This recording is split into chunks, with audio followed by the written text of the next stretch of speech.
Bien, lo habíamos anunciado. Estamos analizando a partir de ahora la última encuesta de Factum, presentada anoche en Telenoche. Hace un ratito dábamos los números macro, pero está el director de Factum, Oscar Botinelli, aquí con nosotros para ingresar en un análisis Director más profundo. general. ¿Cómo le va? Director general, porque está Eduardo también. Eduardo es el director. Eduardo es el director. Director operativo ya es. Director. Está, el que labura. El que labura. Básicamente. Bueno, ¿qué concepto general le merece esta última encuesta antes de ir a los números? ¿En qué sentido? ¿No tiene sorpresas? No, de alguna manera se venían... Digo, si uno dice estoy en septiembre del 2012, la sorpresa es total. Bueno, ¿no? Pero en 2 años se fue dibujando un panorama que se llega a esto casi como algo anunciado, ¿no? Digo, puede no ser anunciado un punto más, un punto menos, para acá, para allá, pero esa idea de un frente amplio relativamente fuerte, pero distante de la mayoría absoluta, o por lo menos no tocándola, un partido nacional consolidado en un segundo lugar, en un nivel que está más o menos intermedio entre la votación del 2009 y la del 2004, y un Partido Colorado que grosso modo está en el entorno del 2009, podrá estar un poquito más abajo, o lo mismo, pero digo, en números macro, no genera sorpresa, ¿no? Claro. Vamos a ver ahí los datos de la encuesta presentada anoche por Factum. Intención de voto para el domingo: Frente Amplio 44, Partido Nacional 32, Partido Colorado 15, Independiente 3%, Unidad Popular 1, Partido Ecologista 1, 2 y 2. Y vamos a ver ahora la proyección que hace Factum respecto a qué puede suceder el domingo, teniendo en cuenta también a los indefinidos. Vamos a verlo enseguida en la placa siguiente. Ahí está, entre 44 y 46, 31 y 33, 14 y 16, 3 y 4, los 4 partidos principales. Antes que nada, Botinelli, ¿por qué dan ese rango entre 44 y 46? Bueno, porque esto es una proyección, es decir, una encuesta uno llega a un número único. Yo diría que al hacer proyección hay 2 teorías, estrategias, no sé cómo llamarlo. Es que los colegas nuestros juegan más a buscar un número único. Nosotros, con todo respeto, consideramos que jugarse un número único implica jugarse, es decir, una cosa de juego, una cosa de apostar a un número, y que razonablemente los datos que uno tiene da más para un abanico de probabilidades, porque uno está jugando muchas hipótesis. Si esto se vuelca así, si esto otro se vuelca de esta manera, daría esto otro, ¿no? Entonces, bueno, ahí está ese rango. Hay gente que hoy dice Frente Amplio, Partido Nacional, Partido Colorado, Partido Independiente, pero todavía tiene dudas. Está el que no se ha definido para ningún lado. Y bueno, y no es una única forma que pueden volcarse, sino de varias. Entonces, eso es lo que da la idea de rangos, ¿no? Claro. En ese rango que ustedes presentan para el Frente Amplio 44-46, de todas maneras, no está en un escenario de mayoría parlamentaria. No, a ver, la mayoría parlamentaria yo lo expliqué ya varias veces. No es un tema de un porcentaje único. La distribución de bancas en todos los sistemas que se hace por lo que se denomina método del divisor es una relación entre todos. Entre todos quiere decir entre todos los juegos de a 2. Claro. Y entonces influye, bueno, el porcentaje de votos en blanco anulado, por supuesto, pero si entra o no Unidad Popular, entra o no Partido Ecologista, cada partido llega muy justo a la banca o llega con exceso. Y entonces yo la otra vez pasada dije con una frase muy clara, el Frente Amplio con el 47% puede tener mayoría absoluta y con el 48,5% puede perderla, ¿no? Es decir, todo depende del conjunto del escenario, no de un solo resultado. Con 46%, aún en el escenario más favorable, le puede dar, ya estoy hablando de la hipótesis más extremadamente favorable, 49 bancas, ¿no? Es decir, el Frente Amplio anda más probable de 46, 47 bancas, el Partido Nacional más o menos 33, 34, puede haber una más o una menos, digo, estos son.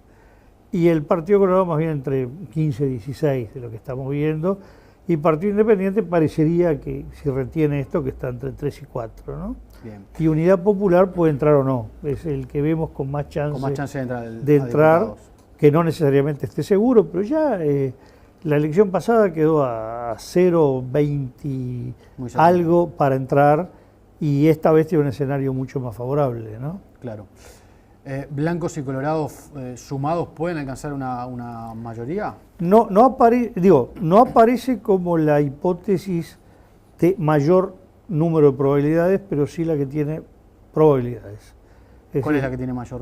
Bueno, mayor probabilidad que la suma de los dos de 49, ¿no? Pero eso quiere decir que el 50 está ahí. Pegan el palo. También todo depende de ese juego, pero no es un disparate pensar que puedan sumados tener un 50. Claro. Que sí que puede haber ahí escenarios muy distintos el domingo, si se obtiene mayoría. Sí, claro, el domingo es muy importante porque eso va a obligar a los partidos a definir dos estrategias de inmediato. Yo diría que la primera estrategia que deberían definir, a veces el orden lógico no es el orden psicológico de la gente, el orden lógico es decir cómo quiero gobernar, si gano, cómo quiero gobernar. Y hay dos modalidades. Una es decir, yo quiero una coalición de gobierno firme, estable, organizada, como hizo Valle con el... Firmada incluso. Claro, el Partido Colorado con el Partido Nacional en el 99 hicieron lo que es muy común en Europa en regímenes parlamentarios, que es hacer una coalición explícita de dos partidos, se ponen de acuerdo, cada cual cede algo de las diferencias que tiene, se ponen de acuerdo, se comprometen ambos a estar representados con figuras políticas de peso en el Consejo de Ministros, es decir, vamos a gobernar los dos, en la buena y en la mala, ¿no? Claro. Y eso le da una gran estabilidad al gobierno por muchísimo tiempo. Lo otro es decir, no, vamos a hacer un gobierno minoría, es un camino, es el actual gobierno de España, fue el gobierno el de Rodríguez Zapatero, el primero de Aznar, que es decir, bueno, no se puede gobernar en Uruguay contra una mayoría parlamentaria dura y hostil. No se puede. No. Más bien, sería muy largo explicar, en Uruguay no se puede contra dos mayorías. Contra una mayoría parlamentaria hostil y contra una mayoría ciudadana hostil. Sí. No, porque como Uruguay tiene democracia directa, claro, le pasó al gobierno de la calle Herrera, claro, que fue a un ritmo de reformas que no estaba muy de acuerdo al ritmo de la ciudadanía, se vio enfrentado a un referéndum y en una relación de 70-30 el referéndum le tumbó la ley madre de reformas que pensaba hacer. Entonces, bueno, por un lado eso, no se puede ir contra la mayoría ciudadana, por lo menos en un tema que para la mayoría ciudadana sea lo suficientemente importante para movilizar un referéndum. Pero tampoco contra una mayoría parlamentaria hostil, no solo porque no aprueba las leyes, sino porque le tiran abajo los ministros. Sí, claro. ¿No? Esto que estamos viendo. Con mucha facilidad. Que hay interpelación y después, sobre todo, el observador se especializa en decir, fue intrascendencia, no ocurrió sin consecuencias. Nada. Sin consecuencias. Bueno. Consecuencias siempre hay. Vayan cambiando el título. Si no hay mayoría parlamentaria, vayan cambiando el título. ¿No? Porque ahí va a haber consecuencias. Entonces, lo que puede ocurrir es otra cosa. Que alguien diga, bueno, yo lo que tengo es que gobernar sin mayoría, pero que haya un espacio de tolerancia. Grandes acuerdos de Estado, grandes acuerdos, llamémosle, de gobernabilidad. Claro. Y luego sí se puede negociar ley por ley. Pero en base a esa tolerancia no me van a tirar abajo los ministros y el gobierno tendrá la flexibilidad de decir, bueno, cuando viene un partido o una fracción de esos partidos que están en el área de la tolerancia, que pueden ser todos, ¿no?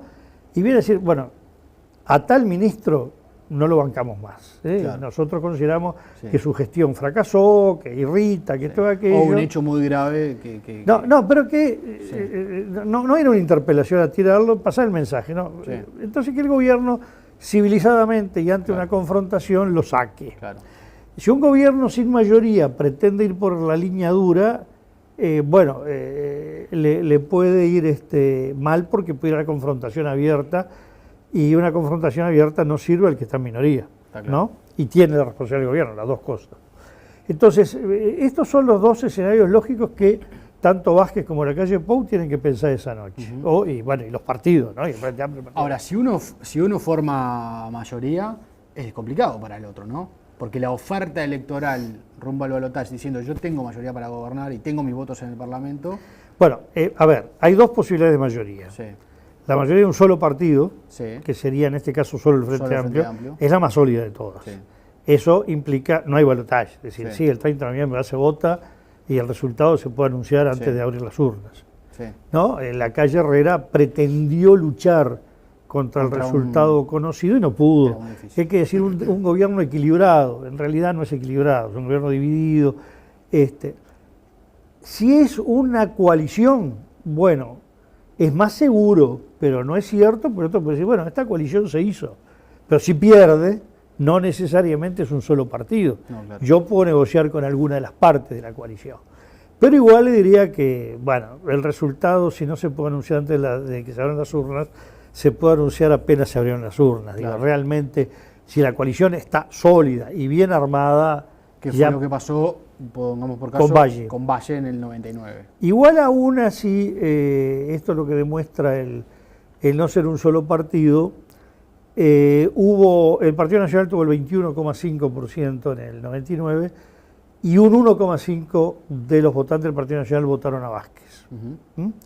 Es decir, y ahora en las encuestas se está viendo en esos escenarios que no es de balotaje, quien prefiere, bueno, que hay un segmento significativo del Partido Colorado, pequeño, ¿no? Sí, pero significativo. Que podría no votar a... Que estaría diciendo que vota a Vázquez. Claro. Está bien, es el décima parte, un poco más del Partido Colorado, pero es un 1,5-2% de todo el electorado, puede ser lo que decide la balanza. Sí. Entonces, ahí hay que ver también si tiene mayoría parlamentaria los dos partidos juntos, si ese porcentaje se mantiene tan alto, ¿no? Bueno, no. Primero, si hay, tienen, si hay un acuerdo firmado, mayoría. Etcétera. Segundo, si hay un acuerdo firmado, no es lo mismo el Partido Colorado convocar a los que lo votaron. Claro. A decir, bueno, usted si votó el Partido Colorado confía en nosotros. Nosotros vamos a estar en el gobierno. Y otra cosa es vote un acuerdo. No a la calle Pou candidato del Partido Nacional, sino a la calle Pou candidato a los dos. Claro. Hay una anécdota cuando no se olvide que en el 99 se estrenó el sistema. Sí, sí. Fue la primera en la historia que un partido tradicional se le decía hay que votar al otro. Fue la gran revolución. Sí.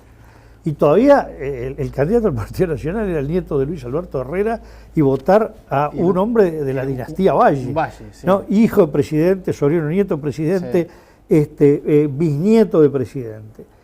Y ahí una cosa, había los carteles en la vía pública que decía Valle presidente pintado en azul. ¿No? Es decir, era la simbología del Partido Nacional marcándole a su gente: este es nuestro candidato. Sí. ¿No? Entonces, si eso se salvó aquella prueba, se puede salvar cualquiera, porque era fuerte un Valle en aquel momento. Sí, lo que pasa es que ahí el Partido Nacional se jugó con todo. Claro.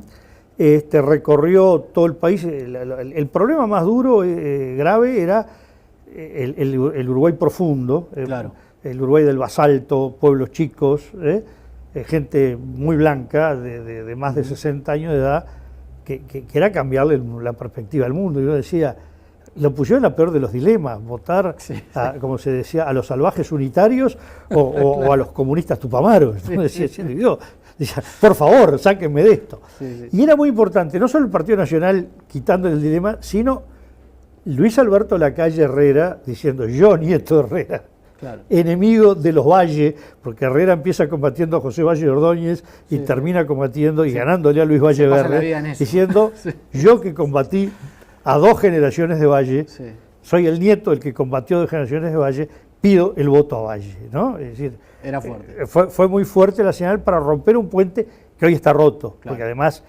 están las municipales que han roto muchos puentes también. Totalmente. Y creado vasos comunicantes. Pero no es lo mismo acuerdo explícito que no acuerdo explícito, ¿no? Pero usted decía, hay 2 escenarios. El otro escenario de mayoría es el Frente Amplio con un acuerdo con el Partido Independiente, un hipotético acuerdo. Bueno, eso yo lo creía esta noche, pero he visto hoy... Algunos escribió en Twitter que no es tan... No, hoy las señales que ha dado en el día de hoy el Partido Independiente me ha dejado un poco perplejo. Claro. Así que pienso que el Frente Amplio, más allá que no le gustaba demasiado buscar un acuerdo, a esta altura queda con señales claras de que tiene que largarse solo, ¿no? Entre otras cosas, porque si el Partido Independiente vota bien, tipo 4%, en un balotaje, independientemente de lo que decía el partido, los 2/3 votan a Vázquez y 1/3 a la calle Pou. Hay algunos colegas de ustedes que no coinciden con esa lectura.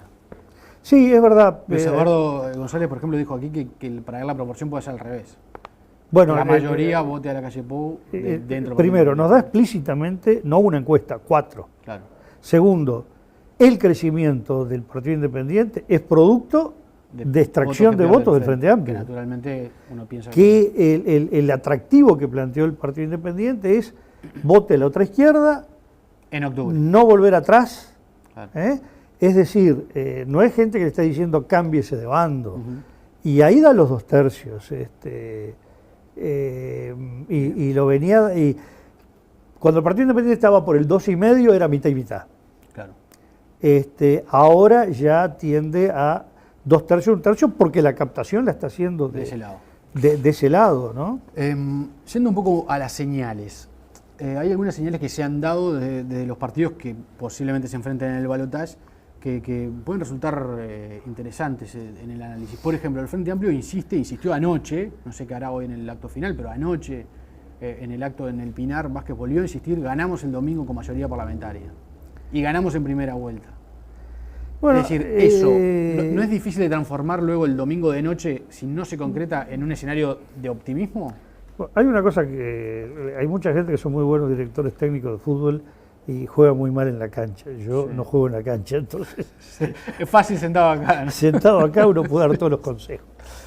Me da la impresión, como analista, que no es bueno construir autoderrotas. Es poner el listón un poco alto, ¿no? Bueno, el Frente Amplio en el año 2004, hacia junio, el presidente del Frente Amplio dijo: el domingo vamos a demostrar la potencialidad del Frente Amplio. Bueno, en ese momento la potencialidad fue que prácticamente empató con el Partido Nacional. Está bien, voto voluntario, etcétera, etcétera. Entonces la noche dice, bueno, pero yo lo que quiero decir es que la potencialidad se demostró, salvo Montevideo, y entonces si Montevideo hubiera votado como el resto del país, bueno, nunca nadie le había pedido que pudiera esa meta. Es decir, hay construcciones de ponerse metas que a todas luces no son cumplibles. No digo lo de la mayoría parlamentaria, que en general parecería que no hay, pero era un objetivo razonable. Pero con un aluvión puede obtenerla. Pero la primera vuelta no, ya estamos hablando, porque ahí ya no juegan las combinaciones y entra o no al Parlamento, ahí es más del 50% de los votos. No lo obtuvo en el 2009. Y por bastante. Pero eso le puede pasar factura el domingo de noche, porque ahí arranca una campaña nueva.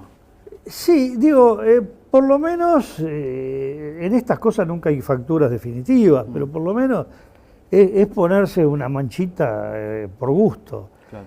Yo creo que muchos dirigentes políticos, sobre todo en el diálogo con ellos, uno saca la impresión de que tiene una idea de que las apelaciones mágicas convencen. No, si yo digo que gano, voy a ganar. Tienen esa idea. Que tienen esa idea, ¿no?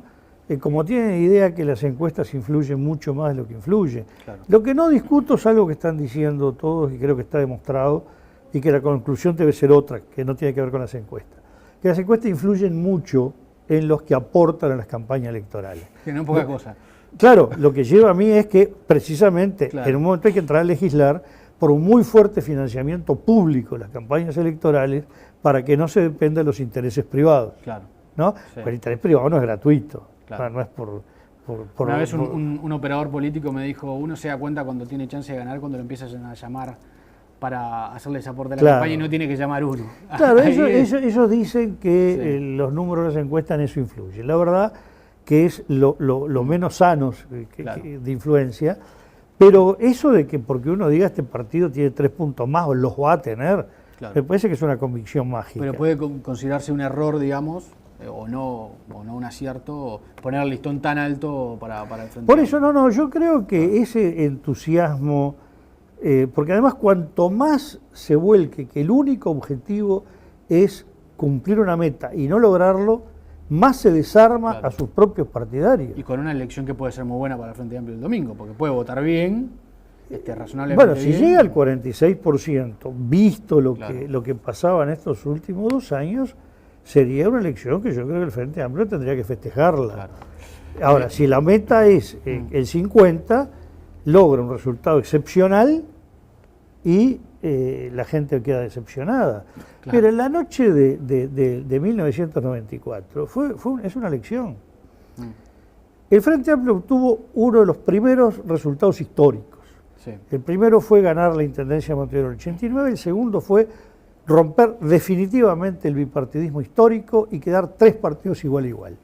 Eso, con una diferencia ridícula. 1,7 entre el primero y el tercero. Sí, impresionante. Eso que daba lugar a un festejo sin dormir toda la madrugada, se transforma en una tremenda frustración porque el Frente apostó que había ganado, porque hubo un anuncio de que había ganado, y Vázquez creyó ese anuncio y no jugó a desarmarlo.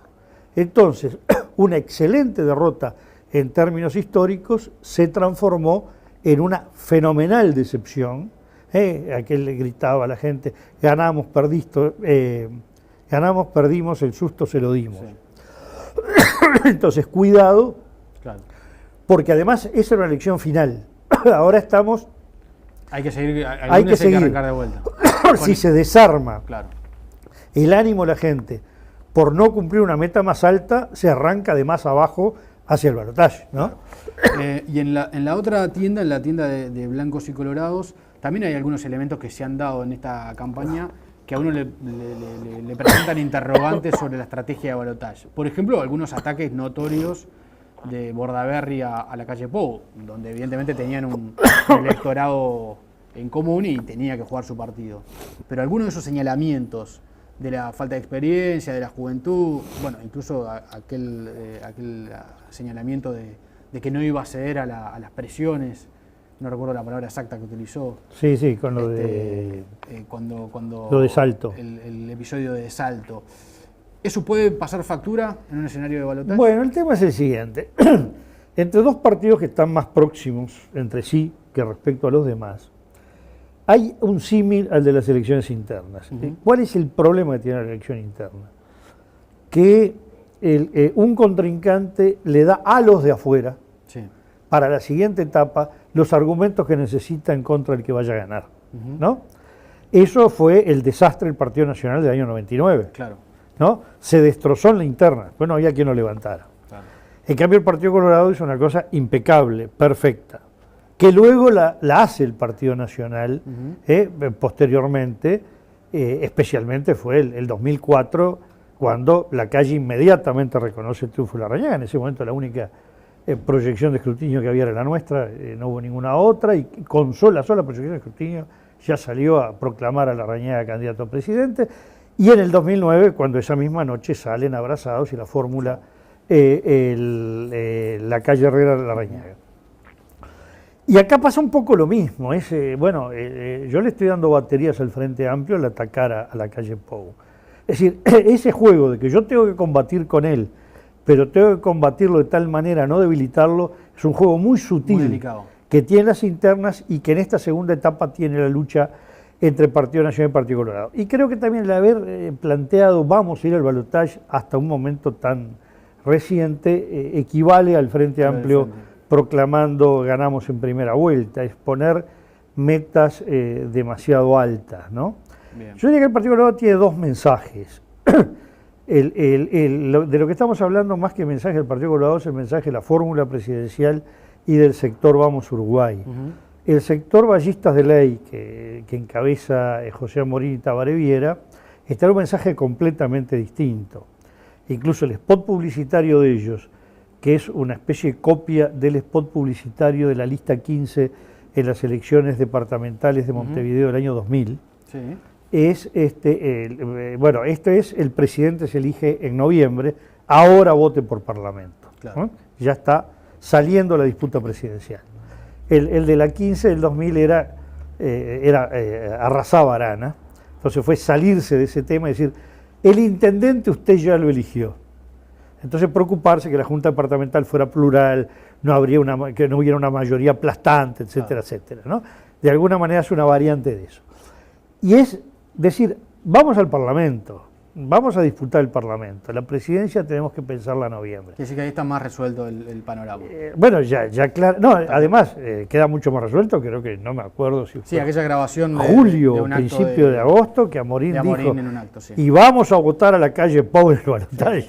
Ya, cosa que enojó mucho, por supuesto, a su candidato Pero ahí presidencial. en Vamos Uruguay sí hay una jugada que debe darse en las primeras horas del mismo domingo, o las últimas horas del domingo o en las primeras del lunes. Sí, en general yo diría que los tiempos están marcando que la noche de la elección, que el lunes de mañana es muy tardío, ¿no? Claro, esa noche como que esa noche la atención de la gente además, ¿no? Sí, yo digo que esa noche, incluso una de mis últimas notas en el Observador de los domingos estuvo referido a la noche del último domingo, la titulé, y era un poco señalando que, bueno, ahí había varias cosas. Una era los números, ¿no? Expresaban dos cosas, cantidad de votos y cantidad de bancas, que no necesariamente van de la mano.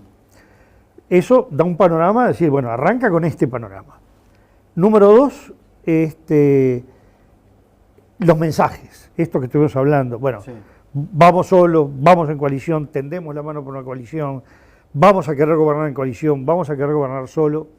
No es un mensaje nada menor para arrancar hacia el balotaje, la gente piensa, pero ¿y estos cómo van a gobernar si el Parlamento es este? Y lo tercero, toda la gestualidad de la noche. Claro. ¿No? ¿Cómo se presenta cada uno? ¿Siente realmente que le fue bien, que le fue mal, está contento, tiene que explicar por qué no cumplió una barrera autoimpuesta, ¿no? Es decir, yo creo que esas señales que ocurren en las primeras 2 horas de que se conoce el resultado, son decisivas. Son claves. Sí, clave para el arranque hacia el balotaje, ¿no? Bien. Por lo menos para trazar el punto de partida, ¿no? Vamos a ver qué sucede el domingo. Bueno, a lo que nos gusta esto es un día apasionante, ¿no? Bueno, sí, es un día apasionante. Y una noche movida. Para ustedes con un poco más de estrés que hay para los periodistas. Sí, pero bueno. No, y una cosa que yo lo escribí, uno muchas veces no sabe qué escribir el día de la elección con la veda electoral, y entonces hace varios años la columna mía el domingo aquí en el diario estaba referida a lo que es la democracia. Yo justo venía de un seminario donde el encargado de temas electorales de Naciones Unidas, un vietnamita, decía: la democracia está firmada cuando es una simple banalidad, ¿no? Cuando votar es una banalidad, claro. ¿No? Bueno, pero además ese fenómeno lo relata un analista político y periodista norteamericano, Theodore White, que escribió varios libros, Making for President, y decía, ese fenómeno invisible que son millones de votos que se van desgranando uno a uno, en distintas urnas a lo largo del país, y eso termina formando una decisión de la ciudadanía. Es una cosa formidable de la democracia, ¿no? Que es cada uno poniendo su granito. Y además la convicción personal de que cada voto es importante, que eso también si fuera en otro ámbito sería difícil de entender, ¿no? Pero realmente se siente así, ¿no? Que claro, bueno, en un país como Uruguay, con tanta cultura, donde el voto siempre ha sido respetado y no es una de las opciones de poder como fue, por ejemplo, durante mucho tiempo en Argentina. Claro. Que bueno, se podía votar, se podía ir a golpear un cuartel. ¿no? Se solucionaba si no se ganaba. Acá el ejemplo extremo lo tenemos en 1980, cuando en un régimen de facto dictatorial se respeta el resultado de la urna, ¿no? Entonces ahí es cuando todavía la gente siente, no me importa, fíjese, siempre se respeta, ¿no? Yo creo que ahí está la lección. Le agradezco mucho este tiempo. No, muchas gracias a ustedes.